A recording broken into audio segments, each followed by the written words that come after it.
Welcome dear rockers, कैसे हो आप सभी। तो आज हम देखने वाले हैं हेगन। तो कहानी की शुरुआत में बरगंडी नाम की जगह के लोग कठपुतली का नाटक देखते हैं। कठपुतली वाला दो महान योद्धाओं की कहानी सुनाता है। कहता है कि दोनों ही योद्धा एक दूसरे से बिल्कुल अलग थे। एक रोशनी की तरह था तो दूसरा अंधेरे की तरह। ये कहानी थी दोस्ती और धोखे की। सैम में एक ड्रैगन स्लेयर था, यानी उसने ड्रैगन का वध किया था। तो एक स्प्रिंग के सीजन में वो हंटिंग को रोककर आराम करने के लिए यहाँ पर आया। वहीं दूसरा योद्धा था हेगन। वो बरगंडी का ही सेनापति था जिसने हमारे हीरो सैम को धोखे से मार डाला। मगर सच्ची कहानी क्या थी, आइए सब जानते हैं। तो दोस्तों, ये कहानी बरगंडी नाम के किंगडम की है और ये उस वक्त की कहानी है जब चारों ओर के किंगडम एक दूसरे से लड़कर किसी भी तरह अपने राज्य की सीमा बढ़ाना चाहते थे। इसलिए बरगंडी के बॉर्डर पर भी हलचल मची होती है। उनके एक बॉर्डर पे जो सेना पहले से तैनात थी ना, और जब वो लोग सो रहे थे तो उनकी बस्ती को किसी ने आग लगा दी। इसीलिए किंग उस जगह को देखने के लिए आए होते हैं। उनके साथ उनकी छोटी सी सेना, साथ ही सेनापति हेगन और किंग का बेटा प्रिंस जेम्स भी होता है। जब किंग अपनी जली हुई सेना को देखते हैं तो उदास हो जाते हैं और उनके पास वहीं बैठ जाते हैं। तभी एक घुड़सवार जो कि एनिमी गैंग का था, वो अचानक किंग पे एक तीर चला देता है, जिससे किंग तो वहीं पर मारे जाते हैं।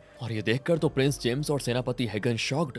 वो जल्दी से किंग के पास जाते हैं। साथ ही उनकी सेना उस घुड़सवार को भी मार डालती है। इसके बाद दोस्तों, किंग की लाश को उनके राजमहल में लाया जाता है, जहां राज शोक मनाया जाता है। अब यहाँ हेगन को अपने बचपन की याद आती है, जब उसको ठंडे पानी में बिना कपड़ों के किंग ने रखा था। छोटे से हेगन के बदन में काफी सारे जख्म थे उस समय। किंग उसको पानी से बाहर निकालते हुए कहते हैं कि बेटा, तुम इकलौते हो जो उस बिस्ट के चंगुल से जिंदा बचे हो। साथ ही तुमने इस ठंडे पानी में भी सभी लोगों से ज्यादा देर तक सरवाइव किया है, इसीलिए आज से तुम हम में से एक हो। और हाँ, मैं दावे के साथ कह सकता हूँ कि तुम आगे चलकर बहुत बड़े योद्धा बनोगे। दोस्तों, इससे हमें ये पता चलता है कि हेगन अपने किंग से बहुत ही ज्यादा अटैच्ड था। साथ ही वो उनके लिए बहुत ही लॉयल भी था। अब उनकी मौत के बाद उसे बहुत ही गुस्सा आ जाता है और वो अपना सारा गुस्सा एक कठपुतली वाले योद्धा के साथ लड़ाई करके बाहर निकालता है। तभी वहां पर प्रिंसेस करी आ जाती और कहती है कि लोग कह रहे हैं कि किंग की मौत के लिए तुम जिम्मेदार हो। हेगन कहता है वो सही कह रहे हैं, मैं सेनापति हूँ और मुझसे किंग की रखवाली में चूक हुई है, मगर अब मैं वादा करता हूँ कि मैं किंग की फैमिली की रक्षा किसी भी हाल में करूंगा। अब किंग की मौत के बाद किसी को तो गद्दी पे बैठना होता है ताकि वो अपने किंगडम को आगे संभाल पाए।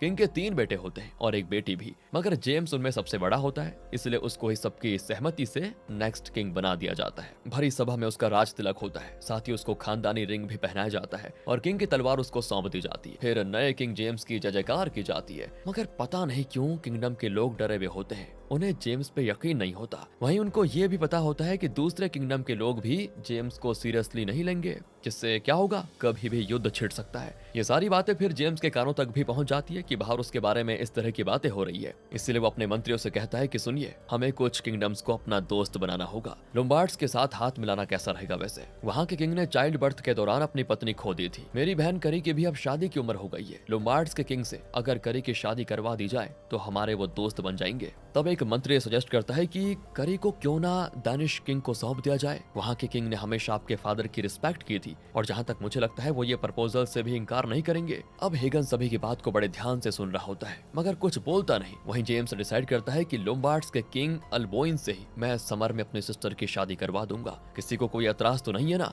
तब कोई कुछ नहीं बोलता, मगर फिर हेगन जाता है करी के पास और उसको सारी बातें बता देता है कि तुम्हारा भाई ये करने वाला है। तब करी कहती है कि अल्बोइन को मैंने बचपन में देखा था, वो काफी क्यूट हुआ करता था। अब तो वो बूढ़ा हो चुका है, क्या हमारे पास कोई दूसरा ऑप्शन नहीं है। पर हेगन कहता है कि अल्बोइन के पास ताकतवर सेना है। ये सुनकर करी अपना मन मार कर कह देती है कि ठीक है, मुझे कोई एतराज नहीं शादी करने में। लेकिन दोस्तों, लगता है किस्मत को तो एतराज था। कुछ ही देर में काले घनघोर बादल बरगंडी पर छा जाते हैं। सभी जल्दी जल्दी अपनी खिड़की दरवाजे बंद करते हैं। लगता है बहुत तेज तूफान आने वाला है, पर यह तूफान अकेला नहीं आ रहा था। ये तो अपने साथ कुछ विदेशी घुड़सवारों को भी लाता है। हेगन के कानों तक एक खबर पहुंच जाती है कि हमारे गेट की ओर कुछ विदेशी घुड़सवार आते हुए दिख रहे हैं। वो 11 लोग हैं। उनके हाथों में कोई बैनर या कुल चिन्ह नहीं है, शायद वो घुमक्कड़ योद्धा हैं। अब अगली सुबह हेगन और जेम्स किले के दीवार पर से उन घुमक्कड़ योद्धाओं को अपने किले की ओर आते हुए देखकर अपने लोगों को धनुष बाण तैयार रखने के लिए कहते हैं। तभी करी नोटिस करती है कि उन घुड़सवारों में एक बच्चा भी है, जिसने सर से पैर तक काला पोशाक पहन के रखा हुआ है। वो बच्चा एक पल में तो बच्चा लग रहा है, लेकिन दूसरे पल में वो कोई बूढ़ा लग रहा है। इससे करी परेशान हो जाती कि मामला क्या है। वहीं उन घुमक्कड़ योद्धाओं का मुखिया सैम किंग के सामने अकेला ही पेश होता है और जेम्स और उसके भाइयों से कहता है कि अच्छा, तो तुम तीनों किंग डेनक्राट के बेटे हो। जेम्स हामी भरते हुए कहता है कि चलो अपने बारे में कुछ बताओ। तब वो बताता है कि मैं शेंटन के किंग सिगमुंड का बेटा सैम हूँ। अब ये सुनकर जेम्स कहता है कि अच्छा, मुझे याद आया, जब मैं छोटा था तब तुम्हारे और मेरे फादर ने मिलकर साथ में एक जंग लड़ी थी, पर अब तुम यहाँ पर किस इरादे से आए हो? इस पे सैम कहता है कि मैं तो लड़ने आया हूँ और मैं इस लड़ाई में सेना को शामिल नहीं करना चाहता, मैं तो बस किंग टू किंग लड़ाई चाहता हूँ। ये सुनकर जेम्स का भाई कहता है कि भले तुम घुमक्कड़ योद्धा हो, कई जगहों से घूम कर आए हो, मगर हमारे किंगडम के अपने कुछ लॉज हैं। जब एक किंग एक दोस्त की तरह आता है तो हम उसका स्वागत करते हैं और उससे प्रोटेक्शन देते हैं, वहीं जब कोई दुश्मन बनकर आता है तो हम उसे उसकी औकात दिखा देते हैं, याद रखना इस बात को। तभी हेगन सामने आता है। सैम पूछता है कि आपकी तारीफ? तो हेगन कहता है कि मैं तो अपने किंग का सर्वेंट हूँ, चलो फिर सर्वेंट के साथ ही पहली लड़ाई लड़ी जाए। तभी बीच में जेम्स आकर कहता है कि हम बर्गंडियंस हमेशा एकजुट होकर ही लड़ते हैं, और इसी बीच जेम्स के दोनों भाई भी आगे बढ़ जाते हैं और ये देखकर सैम को अपनी तलवार वापस म्यान में डालनी पड़ती है, ये कहते हुए कि आप लोग तो काफी बड़े परिवार वाले हैं और मैं आपकी खुशी को गम में नहीं बदलना चाहता, इसलिए चलिए हम आपका ऑफर एक्सेप्ट कर लेते हैं और यहाँ कुछ दिनों गेस्ट की तरह रुक लेते हैं। ये सुनने के बाद जेम्स उसका इस्तकबाल करता है। वहीं सैम जाकर अपने लोगों को बता देता है कि सुनो भाइयों, यहाँ पर हम बर्गंडियंस के गेस्ट बनकर रहने वाले हैं। अब आखिर में दोस्तों करी हेगन से मिलती है और कहती है, मैं सैम के हथियारों से तो नहीं डरी, मगर उनके साथ एक बच्चा है जिसकी आंखें किसी बच्चे की नहीं बल्कि किसी बूढ़े आदमी की तरह लगती हैं। मैंने डार्क एल्व्स की स्टोरी सुनी हुई है। तो दोस्तों डार्क एल्व्स कुछ ड्वार्फ्स यानी बौनों को कहा जाता है, जिन्हें तंत्र मंत्र की विद्या आती है वैसे। इसीलिए करी हेगन से कहती है, मुझे कुछ ठीक नहीं लग रहा, जेम्स भाई को उन अजनबी लोगों को वापस भेज देना चाहिए, क्या जरूरत है अपने गेस्ट बनाने की उनको? हेगन कहता है, तुम्हारे भाई को पता है वो क्या कर रहा है, उसे समझाने की जरूरत नहीं है वैसे। करी कहती है, मगर भाई की मुलाकात आज तक ओल्ड वन से नहीं हुई है। दोस्तों यहाँ पर करी के ओल्ड वंस कहने का मतलब है कि पुराने वक्त के लोग जिन्हें जादू मंत्र आता था। ज्यादातर तो वो बुरे ही लोग होते हैं जो काला जादू करते हैं वैसे। अब करी की काफी देर तक बात सुनने के बाद हेगन को उसकी बात में दम लगता है, तो वो रात में सैम पे नजर भी रखता है। सैम तो बिल्कुल मेहमान नवाजी का भरपूर लुत्फ उठाता है, उसने काफी ज्यादा शराब भी पी ली होती है और उसको सोने के लिए लड़कियां भी दी जाती है। जब सैम वॉमिट करने के लिए कमरे से बाहर आता है तो हेगन उसे कन्फ्रंट करता है और उसके ड्वार्फ के बारे में उससे पूछता है। इसमें सैम कहता है, कहा नहीं जा सकता कि वो इस वक्त कहाँ पर है, वो तो ज्यादातर टाइम अंधेरे में ही रहना पसंद करता है। वैसे क्या हुआ, तुम्हें उससे डर है क्या? हेगन कहता है कि मैं तुम्हें और तुम्हारे लोगों को यहाँ नहीं देखना चाहता, इसलिए जल्दी से जल्दी मेहमान नवाजी खत्म करो और निकल जाओ हमारे किले से। इसके बाद जब हेगन सो रहा होता है ना दोस्तों, तो उसके सपने में डार्क एल्व्स यानी कि वही ड्वार्फ आता है। हेगन ड्वार्फ से कहता है कि चले जाओ हमारे यहाँ से, पहले तुम जैसे ओल्ड वंस ने मेरा सब कुछ छीन लिया है, अब मैं तुम लोगों से बिल्कुल नहीं डरता। तब ड्वार्फ कहता है कि हेगन अपने जख्मों को पहचानो, सारी सच्चाई जानो कि तुम्हारे पास्ट में क्या हुआ था। हेगन को हल्की हल्की अपने बचपन की यादें आती हैं, जिसमें उसके पूरे इलाके में आग लगी हुई थी। हेगन की मॉम मर चुकी थी और वो अपनी मरी हुई मॉम को जगाने की कोशिश कर रहा था। तभी अचानक एक ड्रैगन हेगन की ओर आता है और उसी वक्त हेगन की नींद टूट जाती है और यहाँ हम हेगन के कंधे वाले एरिया पर पुराने जख्म के निशान देख पाते हैं। आगे जब हेगन बाहर आता है तो पता चलता है कि अस्तबल के घोड़े पागलों की तरह हिनहिना रहे हैं। सर्वेंट्स का कहना होता है कि कल रात उन्होंने इस ओर ड्वार्फ को आते हुए देखा था, घोड़े तो एक दूसरे की जान तक ले रहे हैं। तभी वहाँ पर करी आती और अपने घोड़े को इस हालत में देखकर वो उसे शांत करवाने की कोशिश के लिए नजदीक जाती है, मगर हेगन उसको रोक देता है कि रुको। तभी करी का घोड़ा खुलकर अस्तबल से फरार हो जाता है, वो किसी को नुकसान न पहुंचा दे, इसलिए करी दूसरे नॉर्मल घोड़े पर बैठकर अपने घोड़े का पीछा करती है। ये देखकर हेगन भी करी के पीछे चला जाता है उसको बचाने के लिए। तभी एक नदी के पास करी का घोड़ा पानी पीने के लिए रुकता है और फिर करी उसके नजदीक जाती है, उसे शांत करने की कोशिश करती है, मगर वो करी को चोट पहुंचाकर जंगल में भाग जाता है। अब वो हेगन से पूछती है ये सब हो क्या रहा है। हेगन कहता है कि ड्वार्फ सच में खतरनाक है, वो हमारे ड्रीम्स को भी कंट्रोल कर सकता है। इसके बाद हेगन अपने कपड़े का छोटा सा टुकड़ा फाड़कर करी के जख्मों पे बांध देता है और फिर करी को अपने साथ महल में लेकर आता है। यहाँ आने पर करी तो अपनी मॉम के पास चली जाती है, वहीं हेगन जाता है जेम्स के पास। तो बाहर से उसे सैम की आवाज आती है जो कि जेम्स और उसके भाइयों को सेनलैंड की क्वीन ब्रूनी की स्टोरी सुना रहा होता है कि ब्रूनी भी ओल्ड वन से बिलोंग करती है, वो बहुत ही खतरनाक है, जब तक तुम अपनी मयान से तलवार निकालोगे ना तब तक वो तुम्हारा गला काट डालेगी। वो किसी भी नॉर्मल आदमी की तुलना में ज्यादा ताकतवर है, उसके पास जादुई शक्तियां भी है, वो अपने किंगडम में रहते हुए दुनिया के किसी दूसरे कोने के आदमी पे भी जादू कर सकती है, इतनी खतरनाक है वो। ब्रूनी की बात सुनकर जेम्स को जैसे ब्रूनी में इंटरेस्ट आ जाता है। वो सैम से पूछता है क्या तुम कभी ब्रूनी से मिले हो? तो वो थोड़ा सोचकर बात बदल देता है और फिर पूछता है कि वैसे तुम्हारी बहन कहाँ है, क्या तुम उसे मुझसे छिपा रहे हो? जेम्स कहता है वो अपने कमरे में है। ये सुनकर सैम उठ खड़ा होता है और कहता है खाने और शराब आपके लिए शुक्रिया। फिर वो अपने कमरे में जाने वाला होता है कि अचानक वो जेम्स के छोटे भाई को किस कर लेता है और कहता है कि अगर अपने यहाँ की औरतों को तुम हमसे छिपाओगे तो यही तो करना पड़ेगा। मगर दोस्तों वो इस काम को इस तरह से अंजाम देता है कि सभी को हंसी आ जाती है, मतलब कॉमेडी हो जाती है, और इससे जेम्स भी ऑफेंड होने के बजाय हंसकर बात टाल देता है। आगे सैम अपने लोगों के साथ अपने गेस्ट हाउस की ओर निकलता है, मगर आधे रास्ते में ही सैम का मन बदल जाता है। वो अपने लोगों को गेस्ट हाउस में जाकर आराम करने को कहता है और खुद करी के कमरे में चला जाता है। अचानक सैम को अपने सामने देखकर वो तो चौंक जाती है और कहती है, अगर अपनी भलाई चाहते हो तो अभी इसी वक्त मेरे कमरे से निकल जाओ, वरना मैं आवाज लगाकर गार्ड्स को बुलाऊंगी। मगर सैम तो उसकी बातों को सीरियसली लेता ही नहीं। वो तो कहना शुरू करता है कि वाकई तुम काफी खूबसूरत हो, इसीलिए तो तुम्हें तुम्हारे भाई मेरी नजरों से छिपा रहे थे। तो बदले में तो करी सैम के मुंह पे उसकी बेइज्जती कर देती है, जिसका नतीजा ये होता है कि उस वक्त तो सैम वहां से चला जाता है। मगर अगले दिन वो जेम्स से कहता है कि मैं तुम्हारी बहन से शादी करना चाहता हूँ। जेम्स को इससे कोई एतराज नहीं होता। वो ये बात हेगन से डिस्कस भी करता है। हेगन तो यही जवाब देता है कि सैम के पास ओल्ड वन है, हमें उस पर भरोसा नहीं करना चाहिए। वैसे माना कि सैम एक अच्छा योद्धा है, मगर हमें करी की लाइफ को रिस्क में नहीं डालना चाहिए। हेगन नोटिस करता है कि इस बारे में जेम्स करी से खुद बात कर रहा है। अब आगे जब हेगन अपनी सेना के साथ लड़ाई की प्रैक्टिस करता है तो वहाँ पे सैम अपने लोगों के साथ आ जाता है। वो भी प्रैक्टिस करने लगता है। हेगन की सेना ज्यादा सिस्टमैटिक ढंग से लड़ाई की प्रैक्टिस करती है, तो सैम तो बिल्कुल जंगल जानवर की तरह लड़ रहा होता है। उसकी फाइटिंग स्किल्स को देखकर हेगन की सेना इंप्रेस भी होती है कि बड़ा लाजवाब लड़ रहा है। कुछ देर के बाद सैम हेगन से कहता है कि कल रात की शराब मेरे आदमियों पे कुछ ज्यादा ही चढ़ गई है, वो सही से फाइट नहीं कर पा रहे हैं, क्या तुम में से कोई मेरे साथ फाइट करना चाहेगा? तब हेगन खुद आगे बढ़ता है। अब उसको आगे आता हुआ देखकर सैम एक भाला उसकी ओर उठाकर फेंकता है, जिससे हेगन एक ही हाथ से उसे रोक लेता है। फिर वो सैम के नजदीक आकर कहता है कि देखो, यहाँ हम लोगों को युद्ध के लिए ट्रेन कर रहे हैं, तुम लोग जाकर कहीं और खेलो। सैम ऑफेंड हो जाता है कि ये क्या कह रहा है, मगर तभी घोड़े पे दोस्तों एक आदमी की लाश वहाँ पर आती है। आगे पता चलता है कि ये तो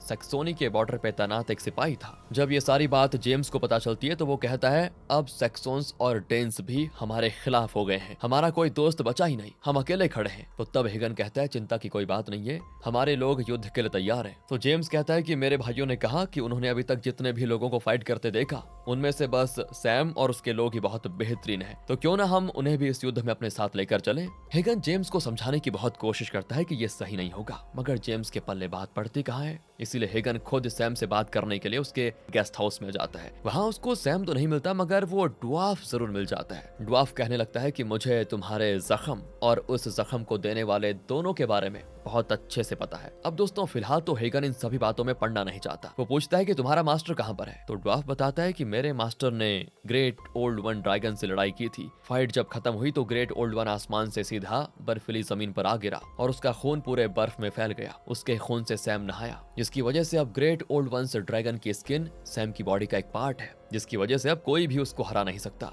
मगर उसकी पीठ के हिस्से में एक पट्टी चिपकी हुई थी, जिसकी वजह से वो हिस्सा उसका पावरफुल नहीं हो पाया। मैं उस ड्रैगन का सर्वेंट हुआ करता था, मगर जब सैम ने मेरे मास्टर को मार डाला और मेरे मास्टर के खून से नहाकर खुद को उनका एक हिस्सा बना लिया, तब से मैं सैम को अपना मास्टर मानता हूँ। और फिर उसने मेरे पुराने मास्टर की हड्डी देकर कहा कि इससे मेरे लिए तलवार बनाओ, और आज तक वो उसी तलवार से फाइट करता है। हेगन, बहुत देर हो चुकी है, अब सैम को जो चाहिए था उसे मिल चुका है। उसे हमेशा से एक फैमिली की तलाश थी, जो कि जेम्स ने पूरी कर दी, और अब वो यहाँ से कहीं नहीं जाने वाला। सच में दोस्तों, जेम्स और उसके भाइयों ने सैम को अपना भाई मानकर उसे भी अपने साथ युद्ध में शामिल करने के लिए राजी कर लिया। इसीलिए ये लोग युद्ध के लिए निकलते हैं। रात में सैम जेम्स से कहता है कि जी भर शराब पी लो, क्या पता कल हो ना हो। इस पर जेम्स कहता है, पर तुम्हें तो कोई हरा नहीं सकता ना, तुम तो अभेद्य हो। सैम कहता है, नहीं ऐसा नहीं है, सबकी कोई ना कोई कमजोरी होती है। इसके बाद दोनों सो जाते हैं, पर थोड़ी देर के बाद सैम जागता है और अकेले ही जाकर सैक्सोन पे हमला करके सैक्सोन किंग का सर धड़ से अलग करके जेम्स के पास लौट भी आता है। बताओ यार। और जब सभी लोग सैम के हाथ में सैक्सोन किंग का कटा हुआ सर देखते हैं तो बिल्कुल हैरान। हेगन को तो गुस्सा आ रहा होता है, क्योंकि रात में किसी पर अचानक हमला करना सही नहीं होता, मगर सैम इतना रूल रेगुलेशन मानने वालों में से नहीं था। वो वही करता है जो उसका मन करता।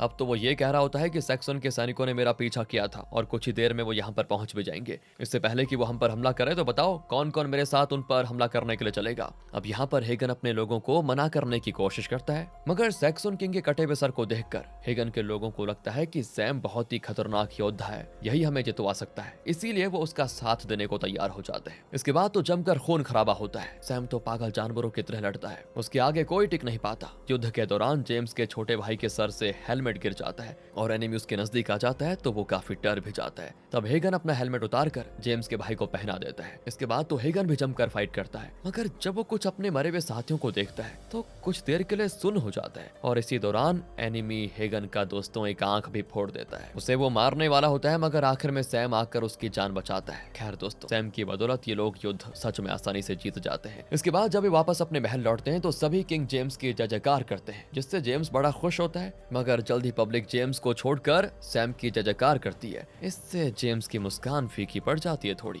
मगर फिर वो सैम की हेल्प की कदर करते हुए पब्लिक को सामने सैम को साथ में लेकर आता है। पब्लिक भी सैम को अपने कंधों पे उठा लेती है, क्योंकि उसने सभी को जिताया। वो पूरी तरह से सैम को अपना हीरो मान चुके थे। इस नजारे को देखकर जेम्स तालियां भी बजाता है। वैसे दूसरी ओर करी घायल हेगन की सेवा कर रही होती है, उसे पानी देती है। हेगन अभी भी बेहोश पड़ा हुआ है। करी के कानों में भी सैम के जय जयकार की आवाज आती है। काफी शोर शराबा सुनकर करी सैम के पास जाती है और देखती है कि वहाँ पे तो फुल नाच गाना चल रहा है। करी का छोटा भाई भी सैम के साथ शराब पी रहा होता है, तो करी उसको डांट कर भगा देती है और फिर सैम की क्लास लगाती है कि तुम्हें जरा से भी शर्म नहीं है क्या? हमारे भी कुछ लोग युद्ध में मारे गए हैं, उनकी रिस्पेक्ट के लिए तो ये गाना बजाना बंद कर दो। तब सैम जवाब देता है कि हम उनकी कुर्बानी को ही तो सेलिब्रेट कर रहे हैं, वैसे हेगन की क्या खबर है? करी बताती है वो तो जिंदगी और मौत के बीच लड़ रहा है, बहुत ही कम उम्मीद है उसके बचने की। तब सैम कहता है कि उसकी मदद ड्वार्फ कर सकता है। करी परमिशन दे देती है। फिर ड्वार्फ अपनी कुछ जादुई लेप वगैरह लेकर हेगन के जख्मों पे लगाना शुरू कर देता है और साथ ही उसकी सच्चाई भी उसे बताता है कि बचपन में जो तुम्हारी यादें हैं ना कि ड्रैगन ने आग लगाई थी,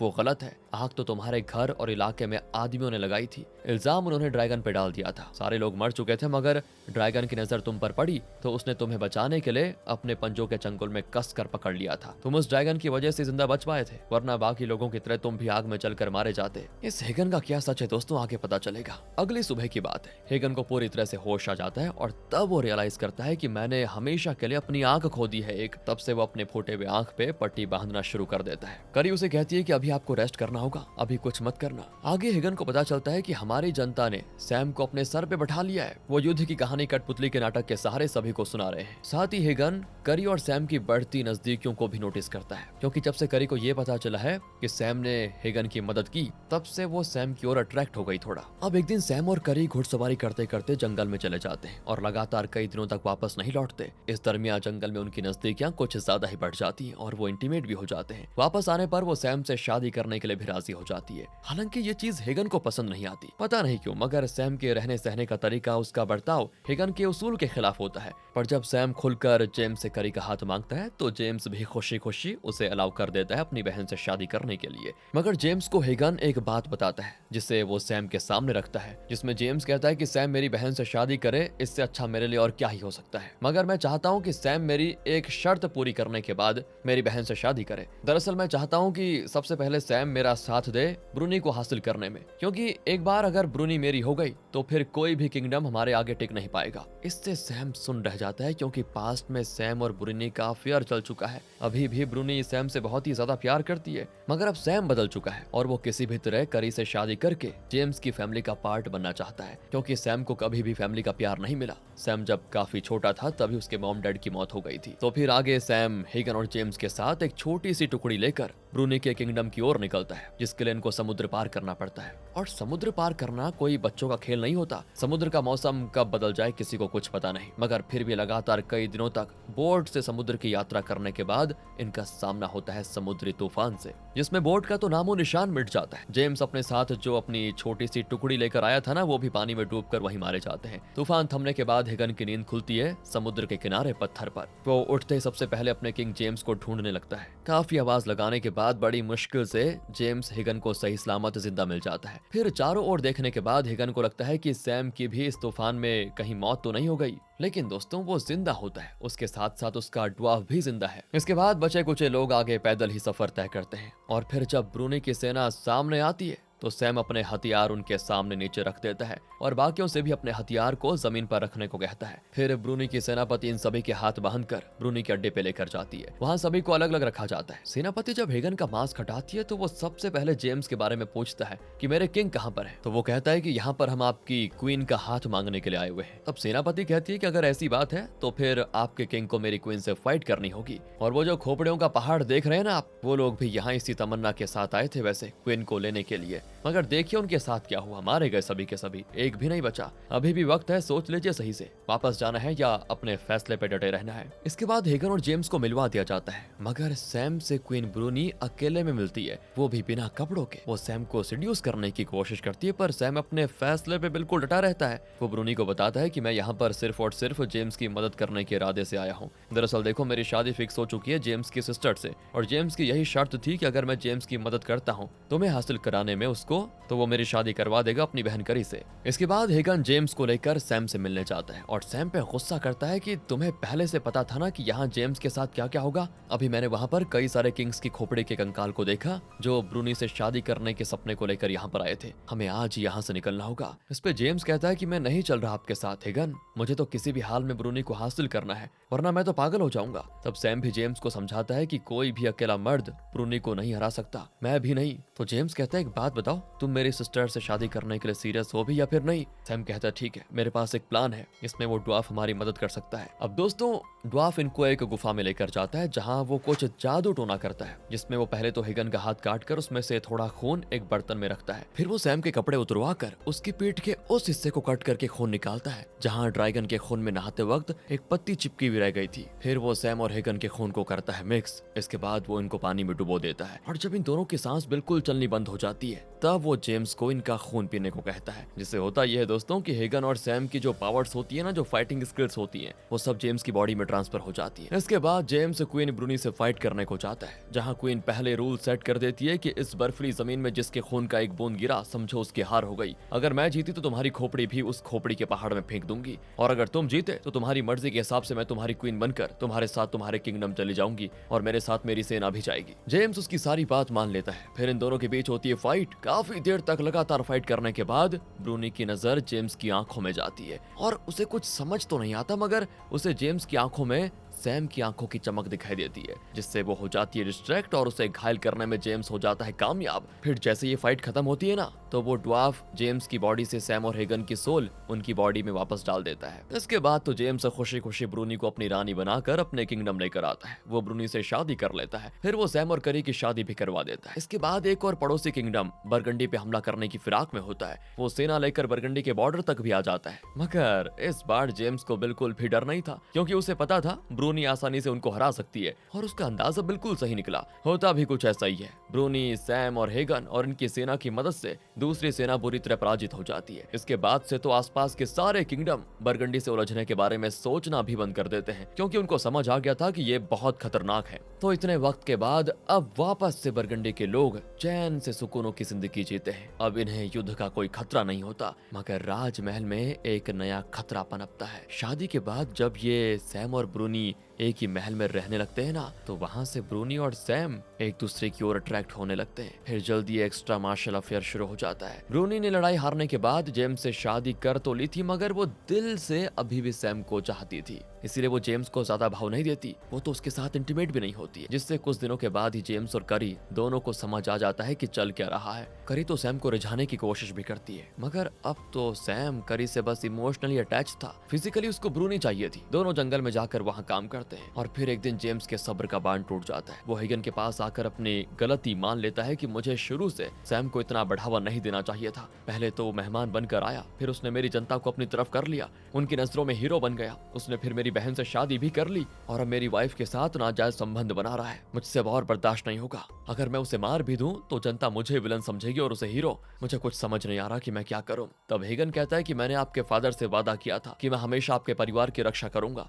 इसीलिए आपको अपने हाथ कंधे करने की जरूरत नहीं है, मैं संभाल लूंगा। इसके बाद तो हेगन कई बार सैम को वार्न करता है कि जेम्स की बेइज्जती मत करो, ब्रूनी के साथ नाजायज रिश्ता खत्म कर दो, करी को सही से ट्रीट करो, उसे पहले की तरह चाहो, हर बार सैम अपनी गलती मानकर माफी मांगता है, मगर वो खुद को बदल नहीं पाता। अब कई बार वार्न करने के बाद हेगन समझ जाता है कि ये नहीं सुधरने वाला। फिर दोस्तों, एक दिन हेगन सैम को अपने साथ शिकार पर चलने के लिए कहता है। वो भी मान जाता है। दोनों एक हिरन का शिकार भी कर लेते हैं, मगर जल्दी सैम को रियलाइज हो जाता है कि हेगन हिरन का नहीं बल्कि मेरा शिकार करने के लिए मुझे अकेले जंगल में लेकर आया है। क्योंकि जब सैम नदी से पानी भर रहा होता है ना, तब एक बार तो हेगन पीछे से उसकी पीठ में स्टेप करके मारने की कोशिश करता है, मगर फिर हेगन के अंदर का योद्धा कहता है कि ये सही नहीं है, एक निहत्थे को नहीं मारना चाहिए। इसलिए वो सैम को तलवार थमा देता है। इसके बाद इन दोनों के बीच दमदार फाइट होने लगती है, जिसमें पहले तो सैम हेगन के पेट को जख्मी कर देता है। फिर जब हेगन सैम को पानी में डुबोकर भी मारना चाहता है ना, तो वो मरता नहीं, वो उल्टा हेगन के पैर को जख्मी कर देता है। और फिर जब वो हेगन का गला काट कर उसे मारने वाला होता है,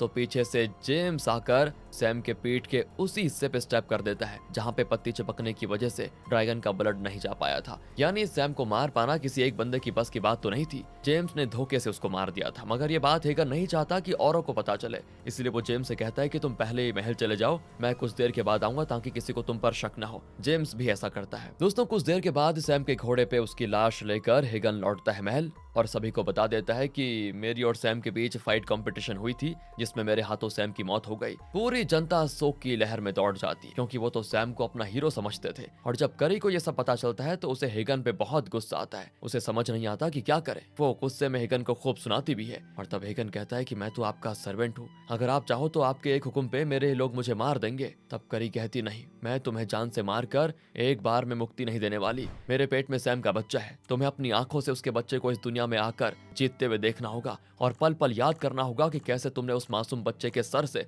उसके बाप का साया छीन लिया। हेगन करी को समझाने की बहुत कोशिश करता है कि सैम ने किंग को ह्यूमिलिएट किया था, आपको धोखा भी दिया था, मगर करी तो सैम के प्यार में अंधी थी। वो धोखे वाली बात जानकर भी अभी तक चुप थी। उसे यकीन था कि किसी न किसी दिन सैम उसके पास वापस लौटकर जरूर आएगा, लेकिन ऐसा हो नहीं पाया। इसीलिए वो हेगन के लिए अपने दिल में नफरत लेकर बैठ जाती है। वहीं ब्रूनी सैम की लाश के सामने जोर जोर से रोती है। और डायरेक्टर को बहुत ही जल्दी थी, तो उसने भी मूवी यहीं पर खत्म कर दी। बाकी दोस्तों, आप बताइए आपको मूवी कैसी लगी। मिलते हैं आपसे अगली वीडियो में। ध्यान रखेगा अपना। Thanks for watching.